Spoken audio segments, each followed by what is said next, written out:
అందరికీ నమస్తే. అందరూ ఎలా ఉన్నారో బాగున్నారా? కెనడాలో చలి విపరీతంగా ఉంది. పొద్దుట లేవడంతోటనే వేడి వేడి అల్లం టీ తాగితేనే ఒళ్ళంతా పనిచేస్తుంది. నేను కెనడాకొచ్చి 3 మంత్స్ అయింది. ఈ 3 మంత్స్‌లో నేను టోబర్ మోరీకి వెళ్ళాను. ఆ తర్వాత ముస్కోకాకి వెళ్ళాను. రెండుమే చాలా బ్యూటిఫుల్‌గా ఉండింది. ఆ 2 వీడియోలు మీకు నేను అప్‌లోడ్ చేస్తాను. చాలా బ్యూటిఫుల్ సిటీ ఏది అంటే ముస్కోకా అన్నమాట. అది ఫాల్ సీజన్ స్టార్టింగ్ అప్పుడే వెళ్ళాము. చాలా బాగుండింది. ఇక్కడ చాలా అందమైన లేకులన్నీ ఉన్నాయి. ఇక్కడ ఉండే వాళ్ళకి తాగడానికి నీళ్ళంతా లేకుల గుండా పైప్‌లోనే వస్తాయట. మనం ఎంత యూజ్ చేసుకుంటే అంత మీటర్ అన్నమాట. ఇక్కడ మన ఇండియాలో ఉన్నట్టు పొల్యూషన్ ఉండదు. ఇక్కడ నేను గమనించిందేమంటే ఇక్కడ నివసించే ఇండియన్స్ తోటి ఇండియన్స్ చూస్తే పలకరించరు. ఒక నవ్వు కూడా ఉండదు. అదే ఇక్కడ నివసించే కెనడియన్స్ మనల్ని చూస్తేనే నవ్వు ముఖంతో హలో అంటారు. అదెందుకో మరి మనకు అర్థం కాదు. లాస్ట్ టైం నేను కెనడాకి వచ్చినప్పుడు మాంట్రియల్‌కి వెళ్ళాము. మా అమ్మాయి మాంట్రియల్‌లోనే చదువుకుంది. బ్యూటిఫుల్ సిటీ అన్నమాట. అక్కడైతే మనం ఒంటరిగా కూడా బయటికెళ్ళిపోవచ్చు. ఎక్కడికి కావాలంటే అక్కడికి వెళ్ళొచ్చు. బస్సులు కానీ, ట్రైన్ కానీ కనెక్టింగ్ ఫెసిలిటీస్ ఎక్కువగా ఉంటాయి. కానీ ఇక్కడ మేము కిచెనర్‌లో ఉంటాము. ఇక్కడ అన్నీ కొంచెం తక్కువే. ఎక్కడికైనా వెళ్ళాలంటే వాళ్ళతోనే వెళ్ళాల్సొస్తుంది. ఇక్కడ నివసించే ప్రజలకి విటమిన్ డి డెఫిషియన్సీ ఎక్కువగానే ఉంటుంది. ఎందుకంటే ఇక్కడ 6 నెలలు విపరీతమైన మంచు ఉండటం వల్ల వీళ్ళు సన్‌రైజ్ యొక్క ఎక్స్‌పోజరే ఉండదు. ఎక్కడికన్నా వెళ్తే కార్‌లోనే వెళ్తారు, కార్‌లోనే వస్తారు. లేకపోతే వర్క్ ఫ్రమ్ హోమ్ ఎక్కువగా చేసుకుంటూ ఉంటారు. మన ఊర్లో లాగా ఎండ సురుక్కుని ఒంట్లో తగలదిక్కడ. ఇక్కడ కాస్ట్ ఆఫ్ లివింగ్ కొంచెం ఎక్కువగానే ఉంటుంది. వీరికొచ్చే శాలరీస్‌తో ఎక్కువ టాక్సే ఎక్కువ కడుతూ ఉంటారు. ఈరోజు క్యారెట్ ఇడియాప్పం ఎలా చేయాలో చూపిస్తాను. ముందుగా 2 క్యారెట్లు తీసుకొని దాని తోలంతా తీసేసి సన్నగా తురిముంచుకోవాలి. తురిమిన క్యారెట్లని మిక్సీలో జార్‌లో వేసి బాగా గ్రైండ్ చేసి జ్యూస్ చేసి పక్కనుంచుకోవాలి. మనం ఏ కప్పులో ఇడియాప్పం పిండి ఎత్తుకుంటామో అదే కప్పులో ఈ యొక్క క్యారెట్ జ్యూస్‌ని కూడా మెజర్ చేసుకొని స్టవ్ పైన పెట్టి బాగా తెల్లపెట్టుకోవాలి. ఈ ఇడియాప్పం పిండిలో తగినంత ఉప్పు వేసి మిక్స్ చేసుకొని సెపరేట్‌గా ఉంచుకోవాలి. ఈ క్యారెట్ నీళ్ళు బాగా తెలుతుంది కదా! ఆ నీళ్ళని ఇందులో వేసుకుంటూ కొంచెం కొంచెంగా కలుపుతూ కొంచెం గట్టిగా అయ్యేదాకా కలుపుతూ ఉండాలి. ఎక్కువ నీళ్ళు పోసుకోకూడదు. ఎందుకైనా మంచిదని పక్కన ఒక గిన్నెలో సెపరేట్‌గా కొంచెం నీళ్ళు కూడా మళ్ళీ తెల్లి పెట్టుకుంటూ ఉండాలి. ఎందుకంటే మనకు క్యారెట్ నీళ్ళు సాలకపోతే ఆ నీళ్ళు మనం దీంట్లో కలుపుకోవచ్చు. నేను తీసుకున్న పిండికైతే ఒక కప్పు క్యారెట్ నీళ్ళు సరిపోయింది. ఎందుకైనా మంచిదని ఒక పాత్రలో వేడి నీళ్ళు తెల్లబెట్టుకున్నాను. ఇంకొక పాత్రలో ఇడ్లీ దేంట్లో మనము ఇడియాప్పం పెట్టుకోవాలనుకున్నామో ఆ యొక్క పాత్రలో నీళ్లు పోసి తెల్లపెట్టుకుంటూ రెడీగా చేసి పెట్టుకోవాలి.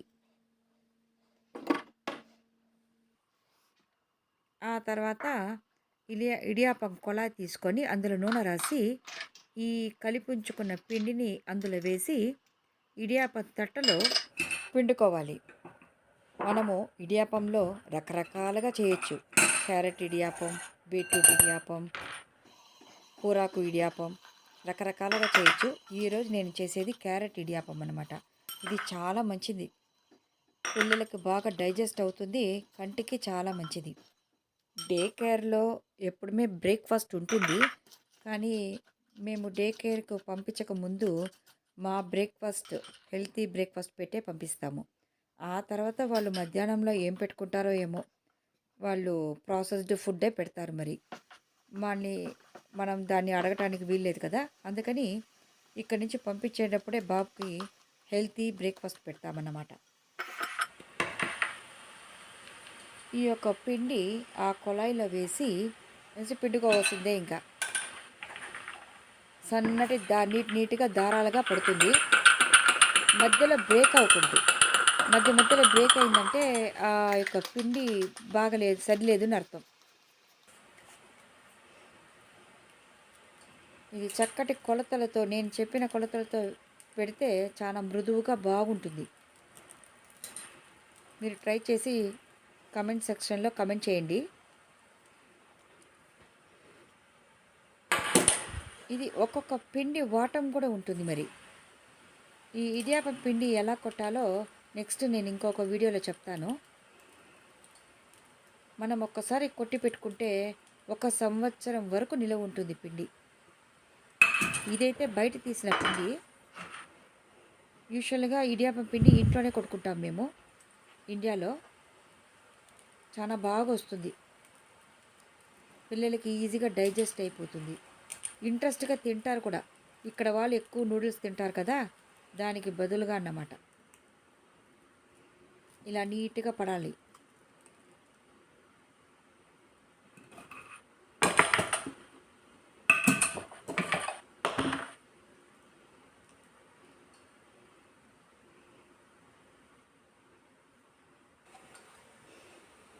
ఈ స్టాండ్లో 3 తట్టలు పడుతుంది.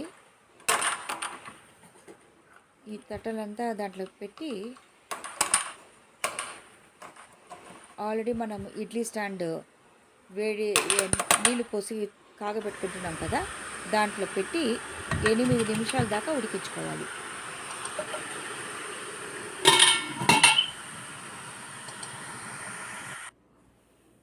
8 నిమిషాలు అయిపోయింది. ఎంత మృదువైన క్యారెట్ ఇడియాపం రెడీ.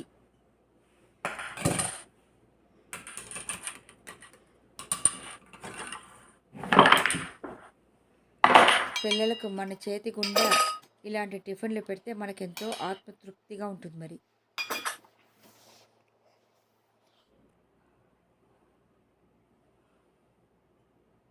Carrot ఇడియాపం ready.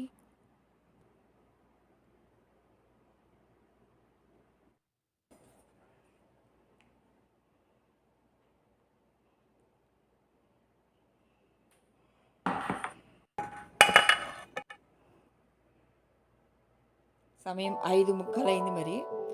రేపటికి తవలడ కాలుస్తామని రెడీ చేసుకుంటున్నాను. దీన్ని 6 అవర్స్ నానబెట్టి మెత్తగా గ్రైండ్ చేసి పెట్టుకోవాలి. ఆ తర్వాత లంచ్కి ఈరోజు నేను చికెన్ సూప్ పెట్టాను, చికెన్ గ్రేవీ చేశాను, మష్రూమ్ పెప్పర్ ఫ్రై చేశాను. మీకు ఈ వీడియో నచ్చింది అనుకుంటున్నాను.